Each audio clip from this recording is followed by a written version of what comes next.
"This looks interesting," said Indik, his eyes narrowing to observe the black caravan making its way to the spires of the secluded castle. A gaudy, alien coat of arms marked each carriage, the lacquer glistening in the light of the moons. "Who do you suppose they are?" "They're obviously well off," smiled his partner, Helia. "Perhaps some new imperial cult dedicated to the acquisition of wealth?" "Go into the town and find out what you can about the castle," said Indik. "I'll see if I can learn anything about who these strangers are. We'll meet on this hill tomorrow night." Helia had two great skills: picking locks and picking information. By dusk of the following day, she had returned to the hill. Indik joined her about an hour later. "The place is called Old Oriah," she explained. "It dates back to the Second Era, when a collection of nobles built it to protect themselves during one of the epidemics. They didn't want any of the diseased masses to get into their midst and spread the plague, so they built up quite a sophisticated security system for the time. Of course, it's mostly fallen into ruin, but I have a good idea about what kind of locks and traps might still be operational. What did you find out?" "I wasn't nearly so successful," frowned Indik. "No one seemed to have any idea about the group, even though they were here. I was about to give up, but at the charter house I met a monk who said that his masters were in a hermetic group called the Order of Saint Ednoa. I talked to him for some time, this fellow named Paraphion, and it seems they are having some sort of ritual feast tonight." "Are they wealthy?" asked Helia impatiently. "Embarrassingly so, according to the fellow, but they're only at the castle for tonight." "I have my picks on me," winked Helia. "Opportunity has smiled on us." She drew a diagram of the castle in the dirt. The main hall and kitchen were near the front gate, and the stables and secured armory were in the back. The thieves had a system that would never fail. Helia would find a way into the castle and collect as much loot as possible, while Indik provided the distraction. He waited until his partner had scaled the wall before rapping on the gate. Perhaps this time he would be a bard or a lost adventurer. The details were the most fun to improvise.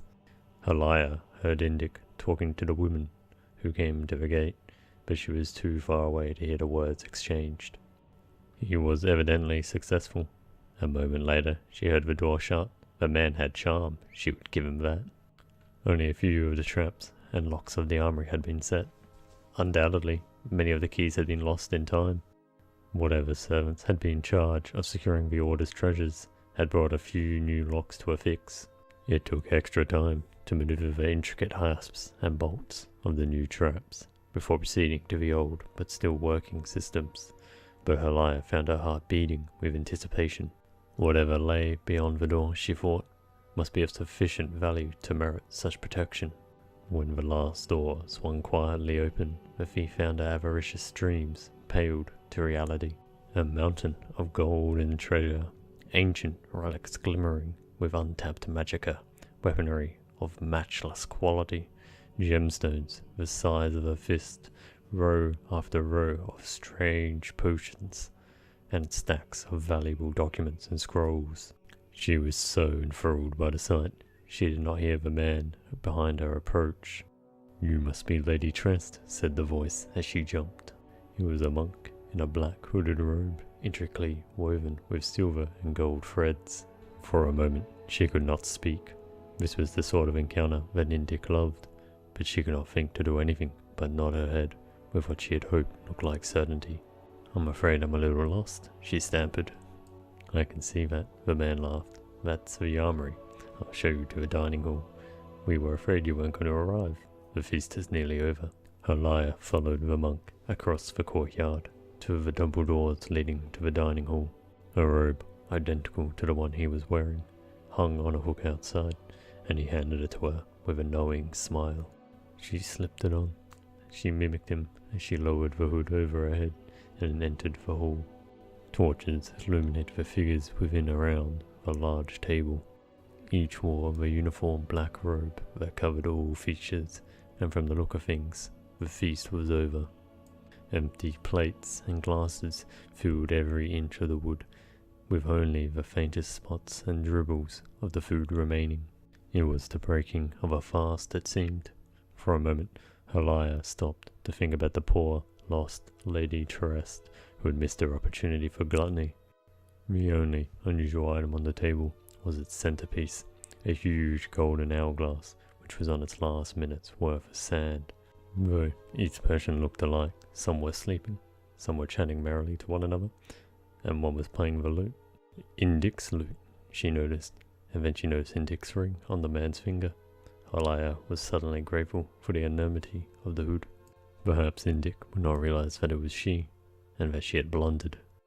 Terest, said the young man to the assembled, who turned as one to her and burst into applause. And the conscious members of the order arose to kiss her hand and introduce themselves. Nerla, Sulek, Kyla. The names got stranger. Tanup, Hitulus, Nortofop. She could not help laughing. I understand, it's all backwards, yet her real names are Aldrin, Silas, Riluk, Penot, Stylith, and Patharion. Of course, said the young man. Won't you have a seat? Say, giggled Halia, getting into the spirit of the mask and taking an empty chair. I suppose when that hourglass runs out, the backwards names go back to normal? That's correct, Terest, said the woman next to her. It's just one of our order's little amusements.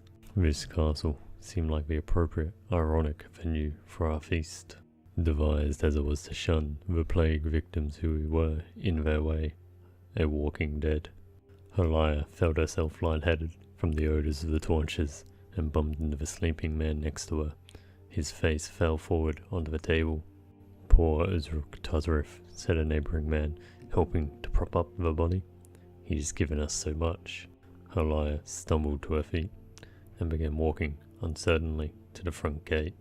Where are you going, Terest? Asked one of the figures, his voice talking on the unpleasant, mocking quality. My name isn't Terest, she mumbled, gripping Indic's arm. I'm sorry, partner, we need to go. The last crumb of sand fell in the hourglass as the man pulled back his hood. It was not Indic.